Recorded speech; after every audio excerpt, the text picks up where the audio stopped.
Chapter 1. "Lila!" Nathan called from the closet, a frantic edge to his voice. "Have you seen my black silk tie? The one with the cream-colored stripes?" I looked around the room and smiled when my gaze hit the headboard. Oh, I'd seen it, and felt it the night before when he'd wrapped it around my wrists. He was an animal and fucked me until I came 3 times. I grabbed one end and slipped the tie from between the wooden slats and pulled it around my neck. My body heated from the simple feel of the silk and all the reminders of what this tie meant last night. I smiled and looped one end over the other, tying it as I walked to the closet where he was rummaging around. He bumped his head into hangers, jostling the clothes and knocking a suit jacket loose.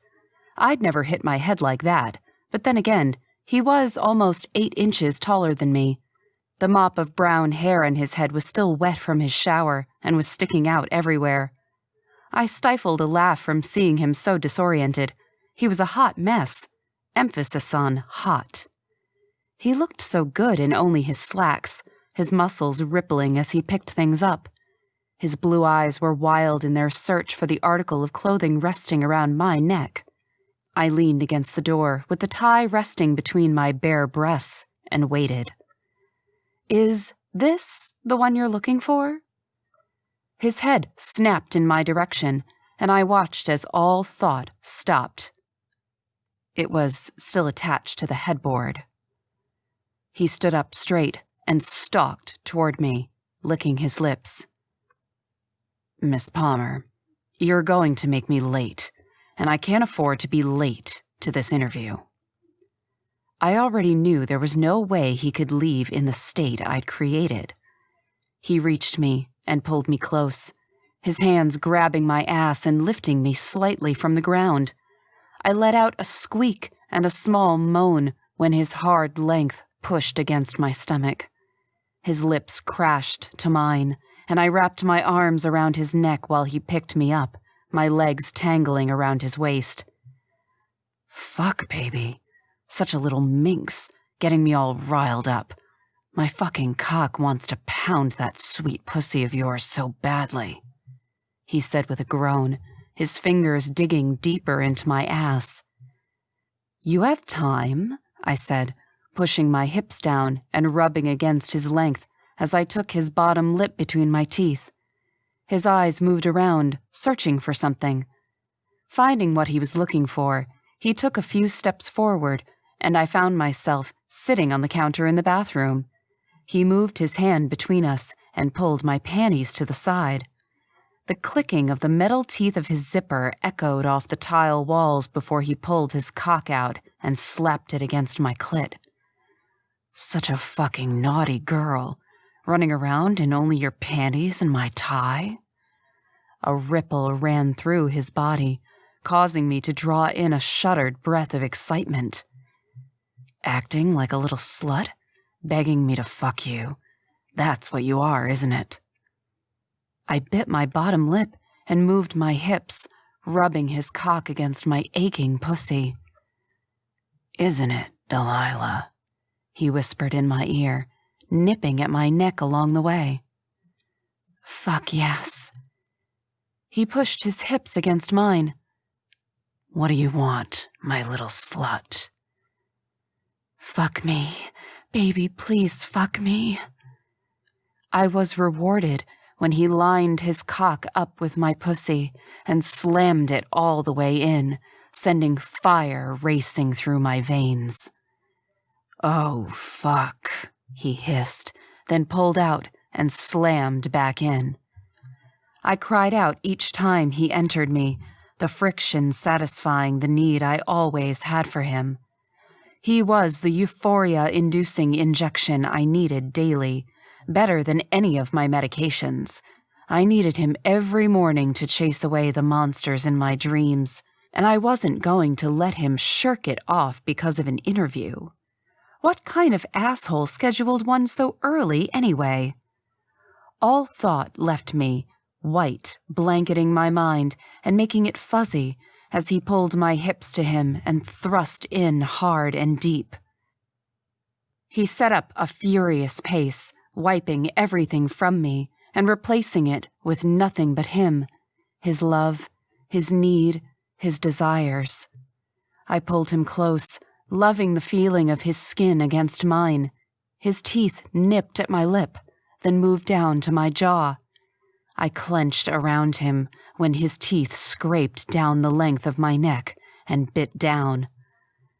Baby, oh fuck. Feels so fucking good when you clamp down on me like that. My muscles coiled tight, tensing, making me arch against his body. I couldn't breathe. Everything in my body stopped as I teetered on the edge of shattering in his arms. That's it. Come for me, he groaned in my ear. Come all over my cock. I fucking love watching you come. His dirty words were enough, and I let go, screaming his name as he continued to pound into me. I shook, my body convulsing as wave after wave moved through me. As I was coming down from my high, his grip tightened and he tensed. Unintelligible moans and groans slipped past his lips as he spilled inside me. He slumped against me, placing light kisses on my neck. You're a bad influence. Me? My voice went up in pitch. Yes, you.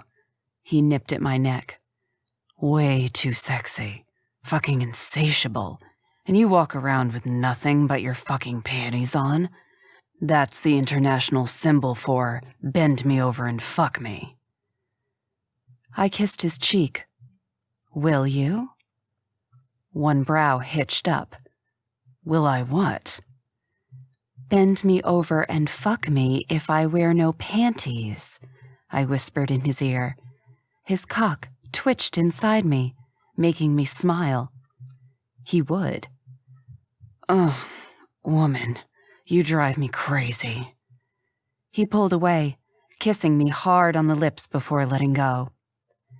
He helped me clean up and pulled me down from the counter before resuming the task I'd interrupted. I stretched out on the bed, sleepy from our morning fun, but was startled when Nathan's hand slapped across my ass, making me look up with wide eyes. No sleeping. You have to get ready for work, he said, chastising me while he buttoned up his shirt and pulled the tie from around my neck. I groaned and snuggled back into my pillows. 5 more minutes. Baby, it's 7 already. Shit! I jumped out of my comfortable position on the bed and ran into the closet, pulling a skirt and dress shirt down from the rack. My fingers fumbled with the buttons as I tried to dress at top speed, all the while Nathan chuckled at me from the bedroom. I looked through the doorway and scowled at him. Meanie. Me? Who was it seducing me not half an hour ago? My interview is before you start today. Nathan shook his head as he tied his shoes. It'd been just over a month since Nathan left Holloway & Holloway, and he was heading out for his 4th interview. I gazed down at my left hand and the large diamond that adorned my ring finger. It had also been that long since Nathan and I had been engaged. Engaged? The word still seemed foreign to me. Engaged, betrothed, fiancé. Nathan was my fiancé. Nathan and I were getting married. I was marrying Nathan Thorne. I was loved and getting married. I staggered a bit at that realization, as I always did. Never did I think I would get married, because I never thought I was good enough, or that anyone would want me. That was how my family had conditioned me after all. Yet, I was the one engaged to the office god. Though, that didn't mean I wasn't still getting shit from the boob squad. Nathan's public proposal had really thrown them for a loop. Jennifer, the one who outed us, thought she could get her claws in him. In her mind, we were just a fling, and I was some chick he was screwing with. Oh, how I loved the look on her face when she found out we'd been living together, and even more so when he got down on one knee in front of everyone. Still, they were on me, telling me that it wasn't going to last, or informing me of the divorce rates. They even went so far as to say they'd seen him when they were out to lunch with another woman, and that he was doomed to cheat on me. I had to laugh at that one, because the woman was Erin, his cousin. Life without Nathan in the office took some getting used to. The day after Nathan left, Owen moved to Nathan's desk and became my new partner. It was nice not to have the boob squad interrupting the day, except when they really needed help. Owen was a cutie and really sweet, but he was of no interest to them. It was a shame they couldn't see it, because he really was a catch. Lucky for Amy, his girlfriend, the bitches were blind. I ached for Nathan as I watched the hours tick by until I was able to leave and return home to him. "Quit daydreaming, future Mrs. Thorne. It's 15 after," he called, pulling me from my thoughts. Shit! I rushed to the back of the closet and pulled out some heels, slipped them on, then raced into the bathroom for a little bit of makeup. Will I be seeing some random dirty text from you today? You miss my ass, don't you? Admit it. I sighed and rolled my eyes. Yes, Nathan, just like I told you yesterday, and the day before that.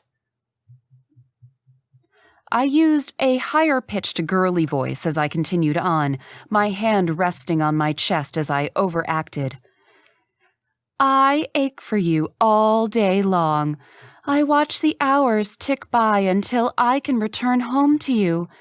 My life just isn't the same without you ramming me against the office wall and threatening me with your manhood when our office peers have their backs turned.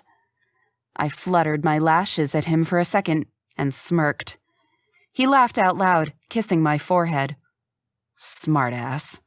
He slapped my ass. He knew I missed him like crazy. He just liked to rub it in and get me to tell him over and over how much I needed and wanted him all the time. Bastard. I loved it too. It was one of my favorite games we played. You know you can't get enough of my cock. That's why I send you those dirty texts. When you get home, you're so wet, and it's all for me. All I have to do is shove your panties to the side, and I'm in. Charming as always. I rolled my eyes, but he caught me biting my lip and smirked. But you're all talk. I waved my hand at him. You send some sweet ones too, so it turns out there's a heart attached to that dick somewhere. Fuck, yeah, I do. Those make you even wetter than the dirty ones. I'm no fool. Chicks love a guy who's sentimental. He laughed and wrapped his arms around my waist, placing a kiss on my neck. And you eat it up when I tell you how beautiful you are and how much I love you. I nodded as I finished brushing my hair and tossed it up in a bun. Yeah, you're the man. He caressed my ass. Hopefully, I'll get this job so I can quit spending the majority of my days searching for openings that are nowhere close to where you are. That shit just pisses me off. The idea of you so far away. At least you're able to make good use of old contacts from when you were a prosecutor. I angled my head around and kissed the tip of his nose. He smiled. True, but how many fucking interviews does one man have to go to before someone gets a clue and hires me? Things are looking good. You'll find the perfect position soon, I'm sure of it. He nuzzled my hair and kissed the top of my head. I have to go. I turned in his arms and wrapped mine around his neck. Good luck. I know you'll do great. Yes, I have a feeling it's going to be a good day. He chuckled and leaned down to kiss me. I love you, I said as we pulled away. I love you too.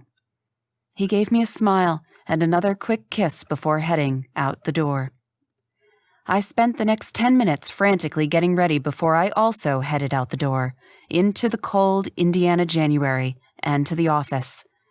When I pulled into the parking lot, I held my breath as my stomach clenched and my heart dropped over seeing his usual spot empty. He wasn't going to be here today. He wasn't going to be here any more days at all. I wouldn't have him here. watching over me, brightening my day with his gorgeous smile and intense blue gaze. I made my way up to my empty office and sat at my desk, sighing and counting down the minutes until I saw Nathan again. God, I was really pathetic and hopelessly in love with him. No matter how much I joked about missing him during my days, it was all true. Every bit of it. Nothing was the same without him. Time was moving backward, or maybe just inching by to torture me.